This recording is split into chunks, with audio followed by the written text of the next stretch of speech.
یہ جو تم پر تکلیف آئی ہے، ہو سکتا ہے اللہ کی طرف سے آزمائش ہو۔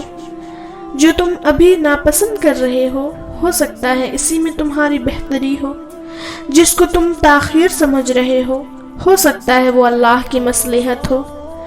جس کو تم مصیبت سمجھ رہے ہو سکتا ہے اس میں تمہارے لیے نعمت ہو۔ یہ جو تمہارے سجدے ہیں تہجد کے، ہو سکتا ہے اللہ کو راضی کر چکے ہو سکتا ہے ایک چیز تمہیں پسند نہ ہو اور اللہ نے اس سے ہی تمہارے سب پریشانیوں کا حل لکھا ہو سکتا ہے جس میں تم ہمیشہ سے سکون تلاش کرتے آئے ہو اس میں اللہ نے سکون نہ لکھا ہو سکتا ہے جسے تم نے اپنا سب کچھ سمجھ رکھا ہو وہ بس ایک غلط فہمی ہے۔